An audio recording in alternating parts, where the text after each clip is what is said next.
आज उत्कर्ष मतिमंद विद्यार्थ्यांच्या या शाळेमध्ये मी आज उत्सव कलागुणांच्या निमित्ताने आलो होतो आणि मी जवळपास फक्त उद्घाटनासाठी आलो होतो, परंतु मागील 2 तासापासून या विद्यार्थ्यांचा मी उत्साह बघतोय. खरं तर हे दिव्यांग म्हणता येणार नाही, पण आपल्या सर्वांना चांगल्या लोकांना हे उत्तर आहे. विद्यार्थ्यांनी सांस्कृतिक कार्यक्रम जो होता तो अतिशय उत्तम या ठिकाणी केलेला आहे. एक बालनाटिका होती या ठिकाणी. पहलगाम हल्ला जो झाला होता, हल्ला झाल्यापासून तर सिंदूर ऑपरेशन सिंदूर पर्यंत त्या लोकांनी अतिशय अशी बालनाटिका या ठिकाणी केली होती आणि मला वाटतं हे खूप मोठा परिणाम या विद्यार्थ्यांवर झालेला दिसतोय. त्यांना आपण दिव्यांग म्हणण्यापेक्षा यांच्यातला चांगला व्यक्ती या शाळेच्या माध्यमाने घडतोय. खरं तर याचं श्रेय संस्था चालकांना असेल, या ठिकाणी शिकवणाऱ्या सगळ्या शिक्षकांचा असेल आणि या माध्यमाने चांगला समाज घडवण्याचं काम उत्कर्ष मतिमंद विद्यार्थी या शाळेचं माध्यम होत आहे. या शाळेला भविष्यात आमच्या मार्फत महानगरपालिकेच्या मार्फत कुठलंही सहकार्य लाभल्यास आम्ही जळगाव महानगरपालिकेच्या वतीने यांना सहकार्य करण्यास तयार आहोत. मी प्रति आमचे अध्यक्ष दादासाहेब डॉक्टर सुरेश पटेल यांच्या वतीनं बोलण्यासाठी उभा आहे. आज या आमच्या दिव्यांग मुलांचा कलागुणांचा उत्सव या ठिकाणी साजरा होत आहे आणि आम्ही या ठिकाणी 2 तासापासून हा कार्यक्रम बघत आहोत.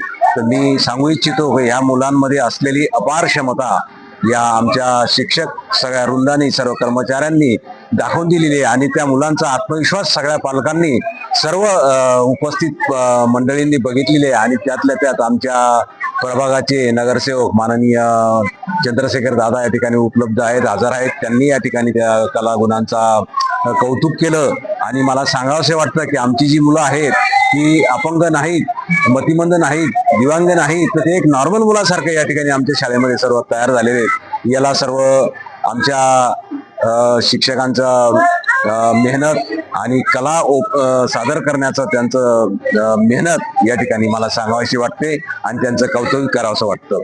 फक्त यासाठी सांगायची इच्छा अशी आहे की या ठिकाणी या आमच्या दिव्यांग विद्यार्थ्यांना शासनाचं फार दुर्लक्ष आहे. कारण मला असं वाटतं की हे मुलं का देशाला काम येणार नाही म्हणून दुर्लक्ष होतं की काय. या ठिकाणी आमचे प्रभागाचे नगरसेवक हजर आहेत. मी त्यांना विनंती करेल की तुम्ही आमच्याकडे थोडंसं लक्ष द्यावं आणि याच्यात आमचा वेळ खर्च करावा ही मी त्यांना विनंती करतो.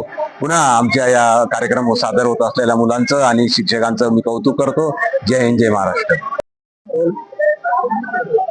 आज दिव्यांग मुलांचा रंगतरंग कार्यक्रम संस्थेअंतर्गत सालाबादाप्रमाणे होत आहे, परंतु विशेष कार्यक्रमासाठी आजचे अतिथी जे आहेत माननीय दादासाहेब चंद्रशेखर पाटील हे या ठिकाणी उपस्थित आहेत.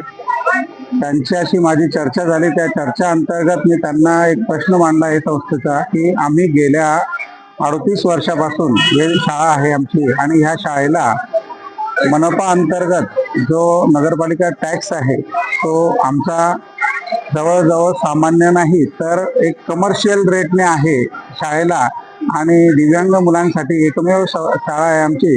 आणि त्यांनी मला ग्वाही दिली की सर मी यामध्ये तुम्हाला निश्चितच मदत करेल. या त्यांच्या शब्दामुळे मला फार बरं वाटलं, कारण दिव्यांगांची सेवा ही निस्वार्थपणे केली जाते आणि संस्था अध्यक्ष माननीय दादासाहेबांनी वैयक्तिक निधीतून या शाळेला उभं केलेलं आहे. गेल्या 5 वर्षामध्ये विद्यार्थ्यांच्या सर्वांगीण विकासासाठी आणि पुनर्वसनासाठी दादासाहेबांनी चरखे उपलब्ध करून दिले.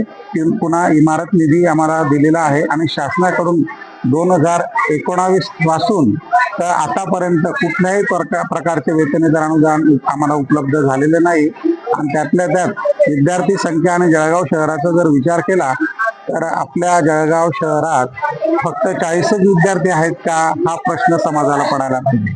फक्त 40 विद्यार्थ्यांना अनुदान आणि प्रत्यक्षात पटावर जे आहे 103 6 ते 18 वयोगटातले आणि 18 वर्षावरील जवळजवळ 60 विद्यार्थी आपल्याकडे आहेत. प्रत्यक्ष शाळेत उपस्थिती जी रोजची असते 100 ते 110 विद्यार्थी असतात. ह्या विद्यार्थ्यांसाठी संस्थेने स्कूल बसची व्यवस्था केलेली आहे, परंतु आता स्कूल बसला सुद्धा आमच्या 18 वर्ष पूर्ण झालेले आहेत. मी आजच्या ह्या कार्यक्रमाच्या निमित्त आमच्या जे समस्या आहे त्या मी मांडू शकलो आणि मान्यवरांनी मला जे आश्वासन दिले ते निश्चितच पूर्ण होईल अशी मी अपेक्षा ठेवतो.